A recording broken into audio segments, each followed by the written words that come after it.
नमस्कार, आपण पाहताय महाराष्ट्र संध्या न्यूज चॅनेल, आवाज महाराष्ट्राचा। उदजन पंचायत समिती शाखा क्रमांक 188 च्या वतीने विश्वरत्न डॉक्टर बाबासाहेब आंबेडकर यांच्या जयंतीचा उत्सव मोठ्या उत्साहात पार पडला। यावेळी दिल्लीवरून लेखक भरत अमदापुरे, मुंबई हायकोर्टाचे वकील ॲडव्होकेट संदीप जाधव यांच्यासह अनेक मान्यवर उपस्थित होते। हा कार्यक्रम शाखा अध्यक्ष जयवंत तांबे यांच्या अध्यक्षतेखाली पार पडला।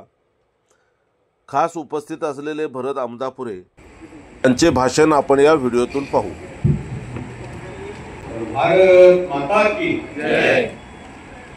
या भारत देशाचे महान सुपुत्र भगवान गौतम बुद्धांच्या चरणी सर्वप्रथम प्रणाम करतो।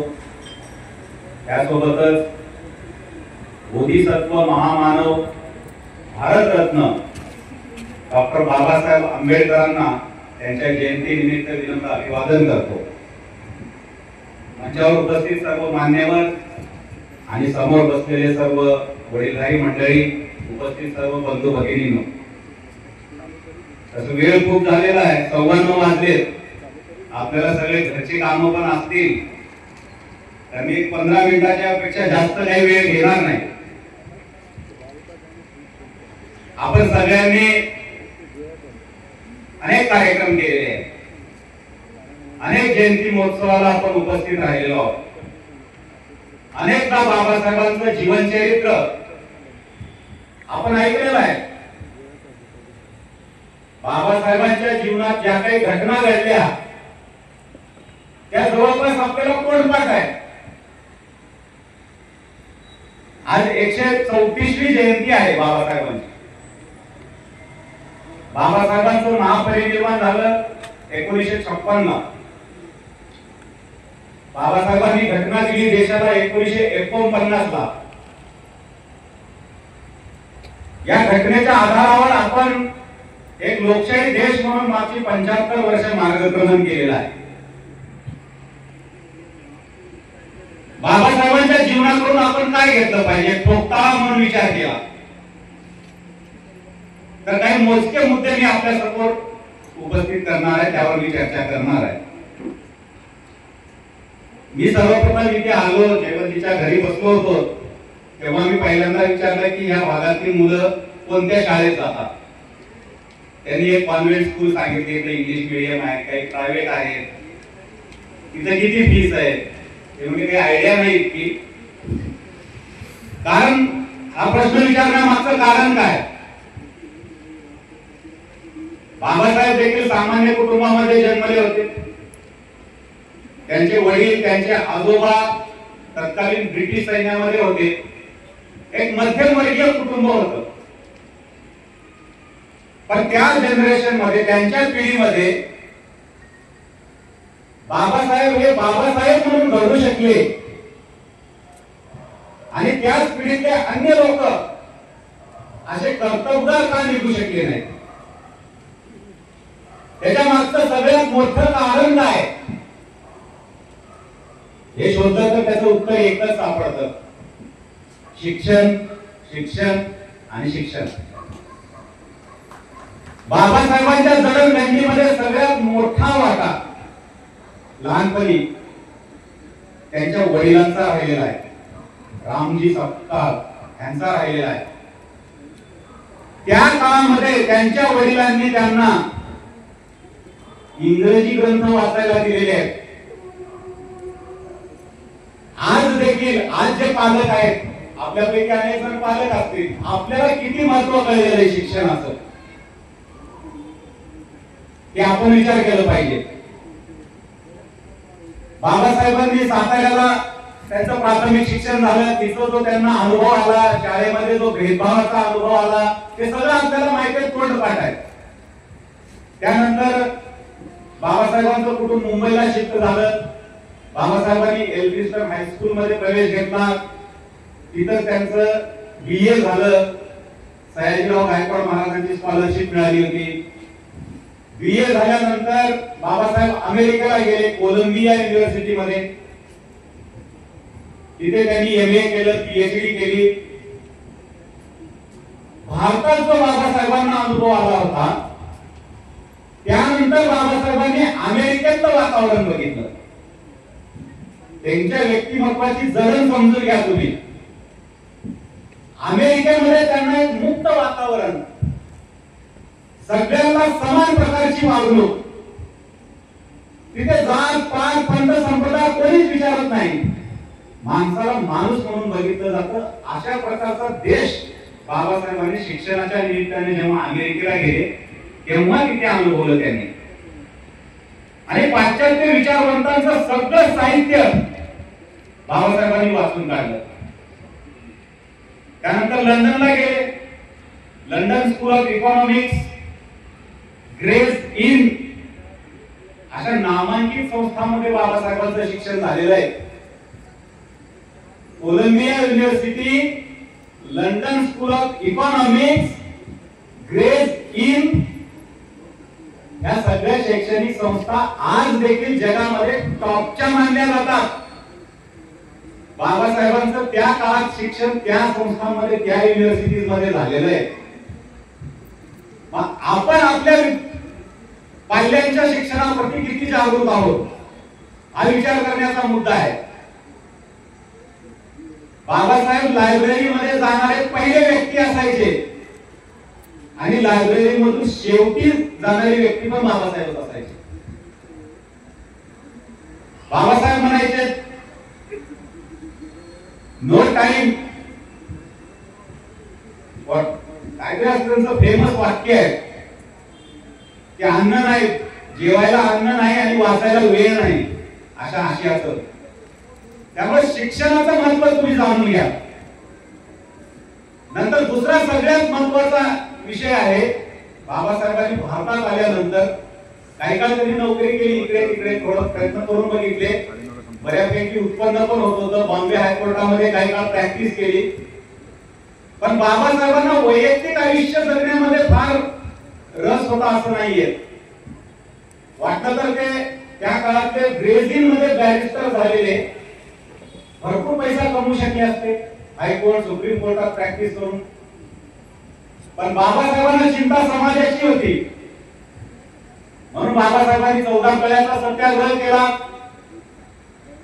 काळा मंदिराचं आंदोलन झालं, पर्वतीचं आंदोलन झालं. हे सगळे आंदोलन पण आपल्याला मुपट आहेत. त्या आंदोलनामध्ये काय अडचणी आल्या ते सगळं आपण जाणतो. 1935 ला बाबासाहेबांनी म्हटलं की मी अस्पृश्य हिंदू म्हणून जन्माला आलो, पण मी हिंदू म्हणून काही मरणार नाही. येवल्याच्या सभेत नगर जिल्ह्यात 10 वर्षानंतर, म्हणजे बाबासाहेबांनी चळवळ, सामाजिक चळवळ सुरू केली 1924 ला. 1935 ला बाबासाहेबांनी घोषणा केलेली आहे. त्या 10 वर्षाच्या काळामध्ये बाबासाहेबांनी भरपूर आंदोलनं केली, भरपूर परिषदा घेतल्या, हिंदू समाजाला आवाहन केलं. 10 वर्ष तरी देखील काहीही परिणाम होत नाही हे लक्षात आल्यानंतर बाबासाहेबांनी ती घोषणा केली. बरं, घोषणा केली 1935 ला, लगेच 1936 ला बाबासाहेबांनी धर्मांतरण केलं का? नाही. धर्मांतरण केलं 1956 ला. किती वर्षानंतर? 21 वर्षानंतर धर्मांतरण केलेलं आहे. त्यांना लगेच पण करता आलं असतं ना, 21 वर्ष का थांबले ते? याचा विचार आपण करणार आहोत का? केलाय का? कारण हा समाज आपला आहे, हिंदू समाज आपला आहे. त्याचं मन परिवर्तन होईल, मत परिवर्तन होईल, सामाजिक समता काय असते, स्वातंत्र्य काय असतं, बंधुभाव काय असतो याचं महत्व कळेल आणि एक ना एक दिवस हा समाज बदलेल. यासाठी बाबासाहेबांनी 21 वर्ष वाट पाहिलेली आहे, लगेच धर्मांतरण केलेलं नाहीये. आणि बाबासाहेबांची सगळे आंदोलन बघा तुम्ही, कुठल्याच आंदोलनामध्ये हिंसा झालेली नाही. 14 कळ्याचा सत्याग्रह झाला, तिथं सनातन्यांनी काही रूढीवाद्यांनी हल्ला केला आंदोलनकर्त्यावर. तिथं बाबासाहेबांनी जर वेगळी भूमिका घेतली असती तर तिथं रणकंदर माजलं असतं, डोके फुटले असती, रक्त सांडलं असतं दोन्ही बाजूचं. पण बाबा बाबासाहेबांनी सांगितलं आपण सनदशीर मार्गाने चळवळ करायची आहे, आपल्याला कायदा हातात घ्यायचा नाही. बाबासाहेबांनी कधी गांधीजी सारखा अहिंसेचा पुरस्कार केला नाही. गांधीजींचा कायम जप असायचा, सत्य अहिंसा सत्य अहिंसा. तशा प्रकारचा जप बाबासाहेबांनी कधी केला नाही. पण बाबासाहेबांच्या आंदोलनात कधी हिंसा झाल्याचं आपल्याला बघायला मिळणार नाही. इतका सनदशीर मार्गाने जाणारा हा महामानव आहे. आज बाबासाहेबांचा संदर्भ काय, आजच्या भारताला बाबासाहेबांची देण काय आहे? जो अनुसूचित वर्गामधला घटक आहे त्याच्या दृष्टीने जर विचार केला तर तो काय विचार करेल की बाबासाहेबांमुळे आम्हाला आरक्षण मिळालं, शैक्षणिक संस्थांमध्ये आरक्षण मिळालं, आम्हाला नोकऱ्यांमध्ये आरक्षण मिळालं, आम्हाला राजकीय संस्थांमध्ये आरक्षण मिळालं. बरोबर आहे. त्यामुळे बाबासाहेब हे अनुसूचित जाती असतील, अनुसूचित जमाती असतील, आरक्षणाचा लाभ घेणारा ओबीसी वर्ग असेल, यांच्यासाठी तर उद्धार करता आहेतच, त्याबद्दल काही शंका नाही. पण या समग्र देशाला काय देणं आहे आज बाबासाहेबांची? बाबासाहेबांचा सगळ्यात मोठा आग्रह काय होता? बाबासाहेबांनी राजीनामा कशासाठी दिला केंद्रीय मंत्रिपदाचा? की मला हे खातं नको, काहीतरी मोठं खातं द्या. आजकाल जे चालतं या खात्यात जास्त मलाई आहे, मलाईवालं खातं पाहिजे, आम्हाला ही खाती दिली बिनकामाची, अशा प्रकारची बाबासाहेबांची भूमिका होती. म्हणून त्यांनी राजीनामा दिला का? बाबासाहेबांनी राजीनामा दिला तो हिंदू कोड बिलासाठी, एससी कोड बिलासाठी नाही, एसटी कोड बिलासाठी नाही, ओबीसी कोड बिल नाही किंवा ओपन कोड बिल असं काही नाही. हिंदू कोड बिलासाठी बाबासाहेबांनी राजीनामा दिलेला आहे केंद्रीय मंत्री पदाचा. त्याच्यामध्ये काय फक्त अनुसूचित जाती किंवा दलितांचं हित होतं का? त्याच्यामध्ये संपूर्ण हिंदू समाजाचं हित होतं.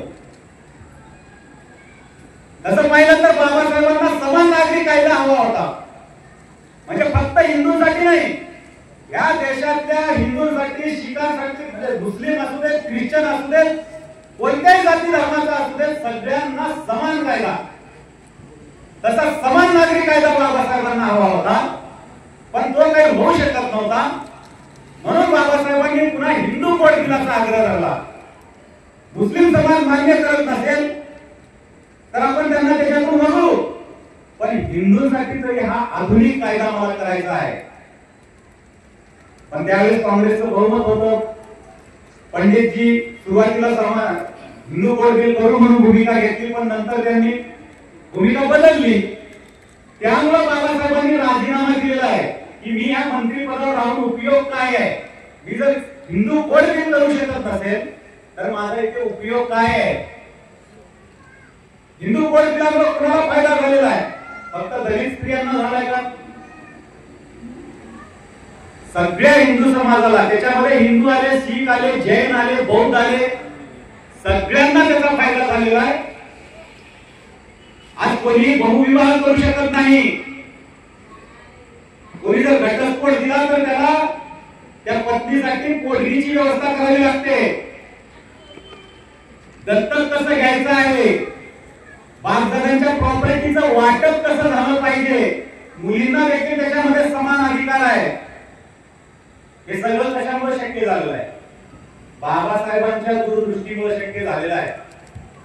दुर्दैवानं बाबासाहेबांच्या हयातीत ते पूर्ण होऊ शकलं नाही, पण बाबासाहेबांच्या निधनानंतर का होईना किमान ते हिंदू कोड बिल लागू झालं. ते हिंदू कोड बिल ही आजच्या भारताला बाबासाहेबांची एक सर्वात मोठी देणगी आहे.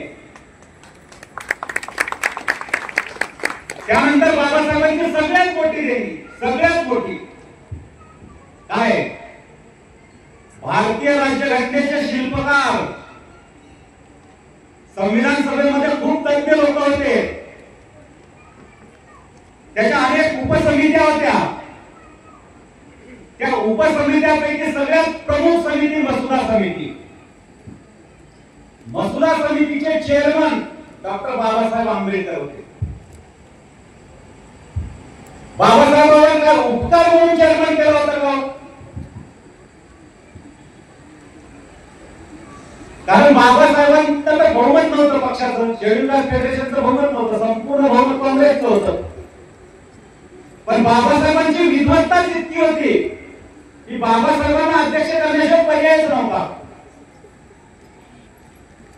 मला वाटतं 17 डिसेंबर 1946 ला पहिलं भाषण जे बाबासाहेबांनी संविधान सभेत केलं ते भाषण खऱ्या अर्थानं तलाटणी देणार होते. त्याच्या पूर्वी अनेक वर्ष काँग्रेससोबत बाबासाहेबांचा संपर्क झालेला आहे. तेव्हा काँग्रेस हे प्रमुख पक्ष होता, प्रमुख स्वातंत्र्य चळवळीमध्ये प्रमुख फोरम होता. गांधीजींसोबत त्यांच्या खूप खटके उडालेले ते सगळं आपल्याला माहिती आहे. त्यामुळे संविधान सभेमध्ये सगळ्यांना असं वाटत होतं की बाबासाहेब आता काय भूमिका घेतील. तेव्हा बाबासाहेबांना असं बघितलं जायचं, अनेक लोक असं बघायचे की हे काय हिंदू समाजामध्ये फूट पाडतायत काय. पण बाबासाहेबांनी जे पहिलं भाषण केलं ते प्रखर राष्ट्रवादी नेता, एक दूरदर्शी नेता कसा विचार करतो त्याचं उत्तम उदाहरण आहे. त्यानंतर संपूर्ण संविधान सभा एक प्रकारे बाबासाहेबांची फॅन झाली. त्यांना कळून चुकलं की बाबासाहेब जर मसुदा समितीचे अध्यक्ष झाले तर एक सर्वोत्तम संविधान आपल्या देशाला मिळू शकतं. म्हणून बाबासाहेबांना मसुदा समितीचं अध्यक्षपद देण्यात आलं. आजची जी घटना आहे त्याच्यावर पूर्णपणे बाबासाहेबांचा प्रभाव आहे.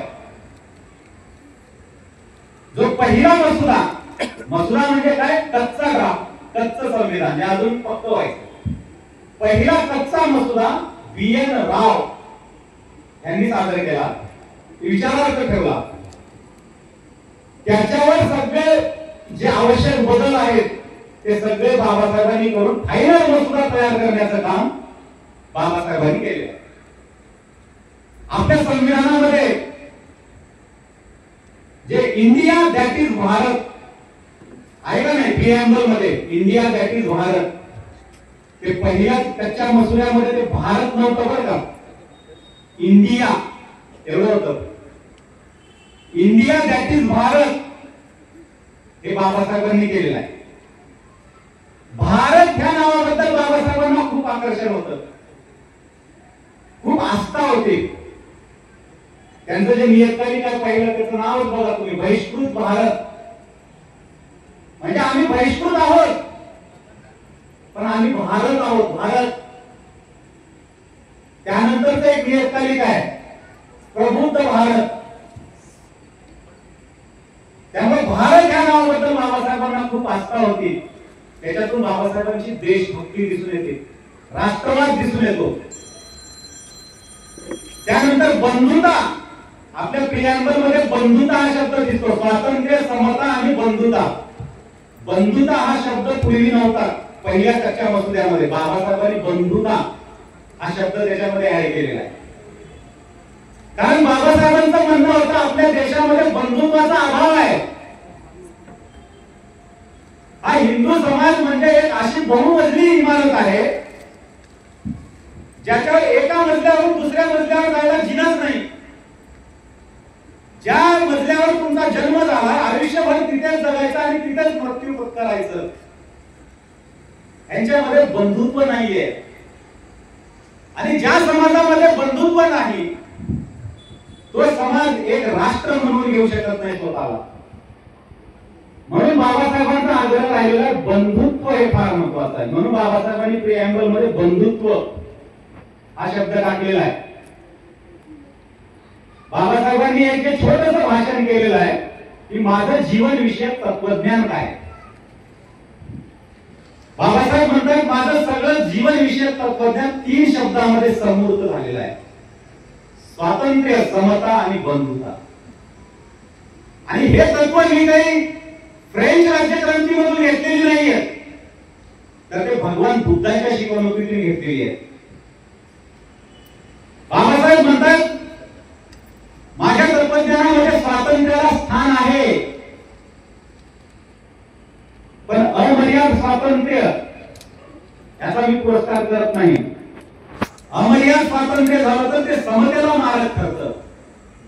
विषमता वाढते. त्याचप्रमाणे माझ्या तत्वज्ञानात समतेला महत्व आहे, पण अमर्याद समता हे देखील मला मान्य नाही. अमर्याद समता असेल तर स्वातंत्र्याचा संकोच होतो आणि लोकशाहीला ते मारक ठरतं. त्यामुळे माझ्या तत्वज्ञानात समता आणि स्वातंत्र्य दोन्ही आहे, पण दोन्ही अमर्याद नाही, त्याला मर्यादा आहे. आणि स्वातंत्र्याचं समतेवर आक्रमण होऊ नये आणि समतेचं स्वातंत्र्यावर आक्रमण होऊ नये एवढ्यासाठीच कायद्याचं महत्व आहे. पण कायदा हे सर्वस्व नाहीये. तर माझ्या जीवनात सर्वोच्च स्थान कशाला असेल तर ते तिसरं तत्व बंधुता. आणि हे तीन तत्व एकमेकांपासून वेगळे करून बघता येत नाहीत. मी स्वातंत्र्यवादी आहे म्हणून मी लोकशाहीवादी असं होत नाही. तुम्ही लोकशाहीवादी असाल तर तुम्हाला स्वातंत्र्य, समता, बंधुता तिन्ही तत्व तितकेच महत्वाचे असले पाहिजे. बंधुत्वाचं दुसरं नावच आहे सहभाव. आणि सहभाव म्हणजे धर्म अथवा मानवता. धर्म म्हणजे दुसरं तिसरं काही नाहीये, बंधुत्व आहे. बाबासाहेबांची धर्माची व्याख्या आहे बंधुत्व. त्यामुळे हे भारतीय घटना, ही घटनेची देण ही सगळ्यात मोठी बाबासाहेबांची आज आहे. आजच्या या प्रजासत्ताक भारताचे निर्माते कोण असतील तर ते भारतरत्न डॉक्टर बाबासाहेब आंबेडकर आहे. काही वर्षांपूर्वी चॅनल्सवर अनेक चॅनल्सने एकत्रित येऊन एक सर्वे केला होता, the greatest Indian after Gandhi. की गांधीजी नंतर या भारत देशातला सगळ्यात महान नेता कोण. तसं खरं बघितलं तर तो प्रश्न चुकीचा होता बरं का एका दृष्टीनं. ग्रेटेस्ट इंडियन आफ्टर गांधी त्याच्यावर मतभेद असू शकतात. गांधीजींचं योगदान नाकारतो आपण असं नाहीये. गांधीजींचं स्वातंत्र्य चळवळीत योगदान आहे, पण तो प्रश्न बरोबर फ्रेम केला होता का याबद्दल देखील विचार करण्यासारखी परिस्थिती आहे. त्याच्यात अनेक ऑप्शन होते. 10-15 तत्कालीन नेत्यांची नावं होती. ग्रेटेस्ट इंडियन आफ्टर गांधी या भारत देशातल्या लोकांनी प्रचंड बहुमतांनी बाबासाहेबांना समर्थन केलं होतं. बाबासाहेबांनंतर जे 2 नंबरची मतं पडली होती त्याच्यामध्ये इतकं अंतर होतं, खूप मोठं अंतर होतं. त्यामुळे हे निर्विवाद आहे की आधुनिक भारताचे निर्माते कोण असतील तर ते बाबासाहेब आंबेडकर आहेत. आज जे बाबासाहेबांनी संविधान दिलेलं आहे त्याचं महत्व आपण समजून घेतलं पाहिजे. जितके लोकशाही देश आहेत जे संविधानानुसार चालतात, त्यांच्या संविधानानुसार चालतात, त्यांचं ऍव्हरेज लाईफ एका विचारवंतांना अभ्यासकांना काढलेले 17 ते 18 वर्ष राहिलेलं आहे. अनेक देशामध्ये संविधान स्वीकारलं पण ते कोसळून पडलं, ते चाललं कामच करू शकलं नाही.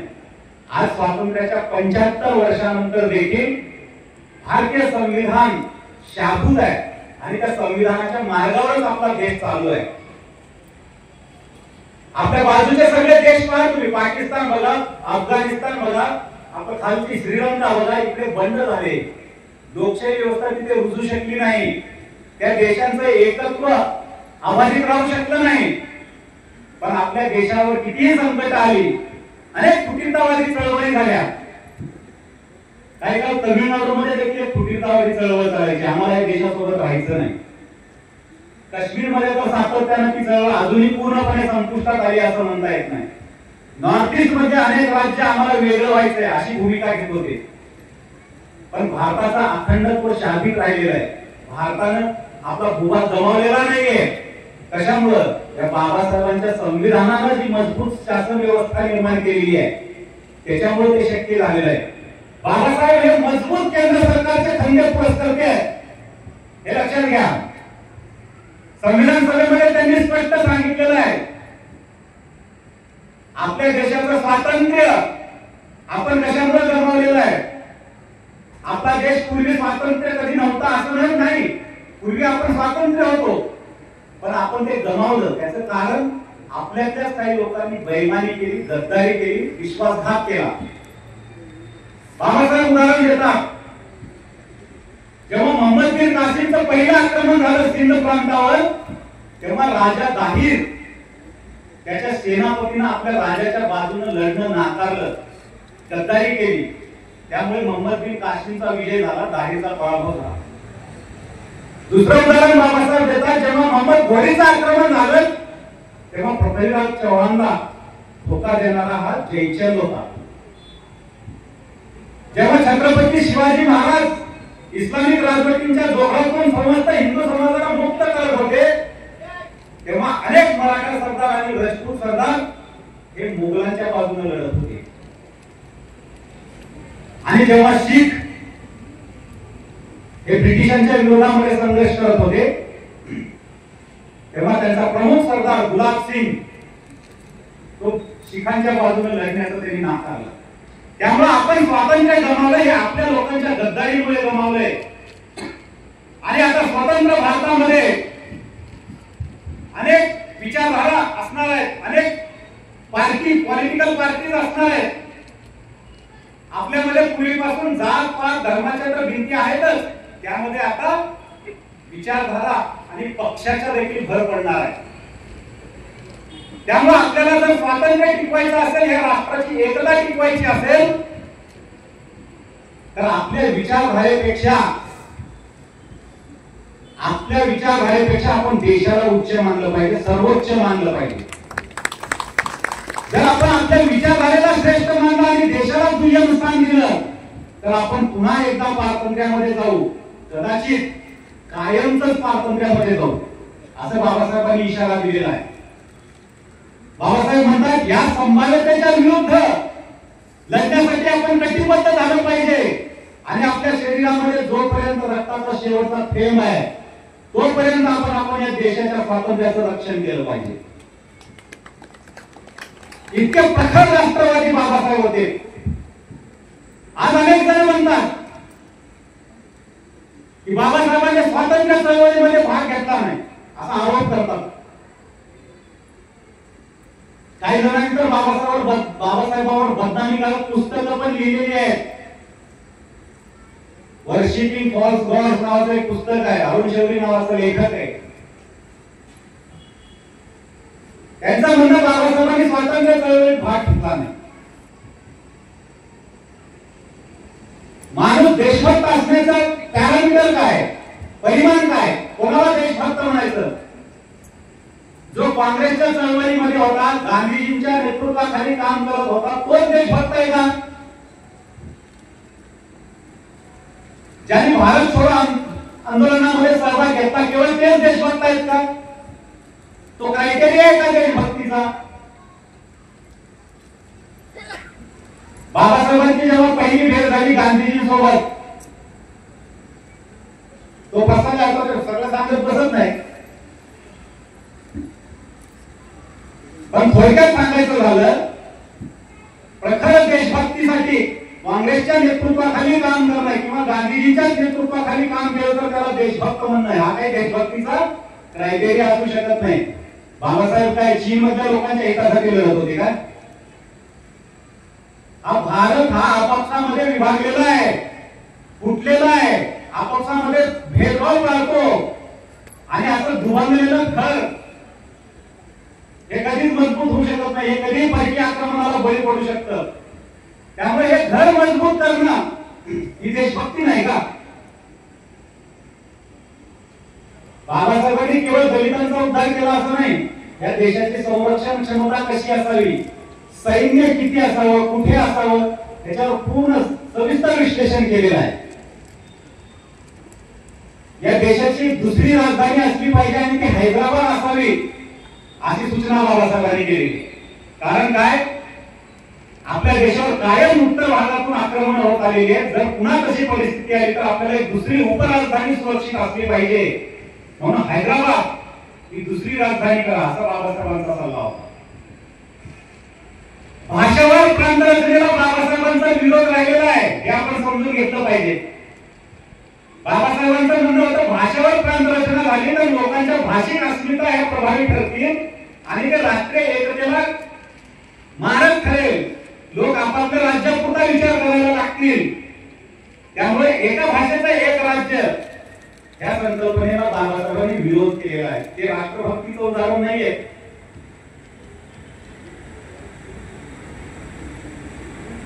इतकंच नाही, परकीय आक्रमण झालं तर काय होईल काय नाही त्याचं सविस्तर विश्लेषण पाकिस्तानमध्ये त्यांचा जो ग्रंथ आहे त्याच्यामध्ये तर केलेलंच आहे, तो तुम्ही वाचा सगळा.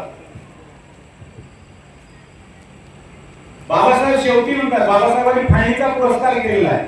काय केलेलं आहे ते सगळं सविस्तर त्यांच्या ग्रंथामध्ये लिहिलेलं आहे. त्यांनी देशाची फाळणी करा, हिंदू मुसलमान कधी एक होऊ शकत नाही, हे आपापसात कायम भांडत राहतील, दंगे होत राहतील, त्यामुळे त्यांचा भाग त्यांना देऊन टाका, म्हणजे आपण आपल्या पद्धतीने देशाला आपण विकसित करू, अशी बाबासाहेबांनी भूमिका घेतलेली आहे. 1955 मध्ये एकदा बाबासाहेब म्हणतायत, पाकिस्तान देऊन टाकला आपण बरं झालं, आता एक समृद्धशाली एक महान देश बनण्याच्या मार्गाने आपण मार्गक्रमण करू शकतो, आपल्याला कोणी अडवू शकत नाही. ही भूमिका किती खरी होती हे जरा आता मागचं सगळं आपण इतिहास तपासून आपण बघितला पाहिजे. आज देशामध्ये काय होते, काय प्रश्न आहेत त्याचाही आपण विचार केला पाहिजे. बाबासाहेबांनी धर्मांतर केलं तर ह्या भारताच्या मातीत जन्मलेला धर्म स्वीकारलेला आहे. बाबासाहेबांच्या मनात जर राष्ट्राप्रती काही दुय्यमतेची भावना असली असती तर त्यांनी इस्लामचा स्वीकार केला असता, ते ख्रिश्चॅनिटी देखील स्वीकार करू शकले असते.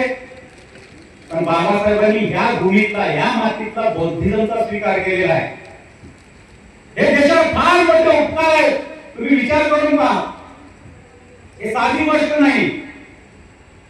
बाबासाहेब म्हणतायत, आमचा अस्पृश्य समाज जर इस्लाम किंवा ख्रिश्चॅनिटीचा स्वीकार करेल तर तो अराष्ट्रीय बनेल, त्यांच्यात राष्ट्रीय भावना कमी होईल, म्हणून मी या भूमीतला धर्म निवडलेला आहे. बुद्ध धर्माचा स्वीकार करून मी या देशाचं जास्तीत जास्त भलं करत आहे. गांधीजींना त्यांनी शब्द दिलेला आहे, जेव्हा फार आग्रह होत होता की बाबासाहेबांना धर्मांतरण करू नका, त्यांनी म्हटलेलं तुम्ही काळजी करू नका, मी असा धर्म निवडेल ज्यामुळे या देशाच्या प्राचीन संस्कृतीला कोणताही धक्का लागणार नाही. म्हणून बाबासाहेबांनी बौद्धिझमचा स्वीकार केलेला आहे, जो बाबासाहेबांना अपेक्षित असलेले स्वातंत्र्य, समता, बंधुता आणि न्याय या मूल्यांचा पुरस्कार करतो. आज देश बदललाय, बऱ्यापैकी बदललाय, आज पूर्वीसारखी परिस्थिती नाहीये.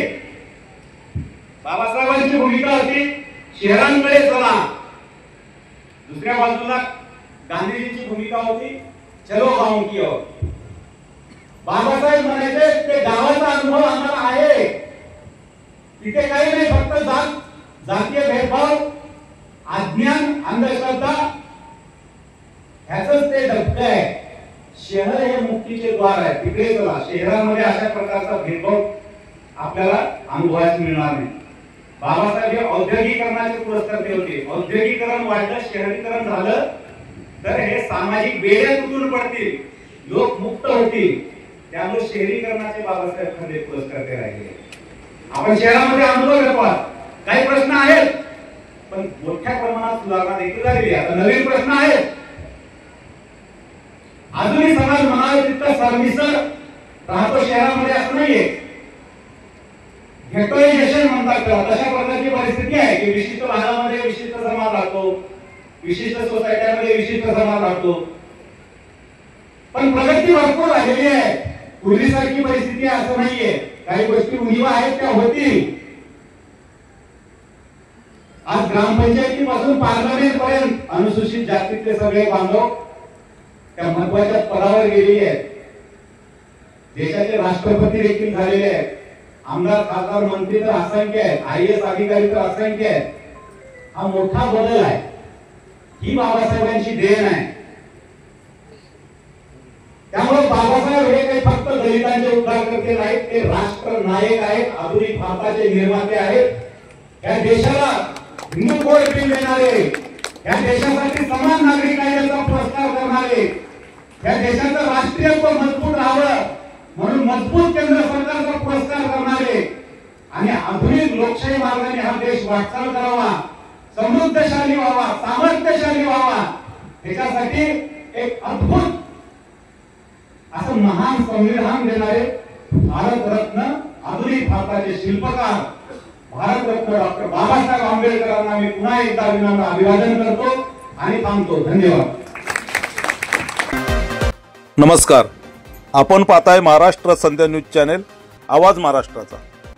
कृपया चॅनेल सबस्क्राईब करा.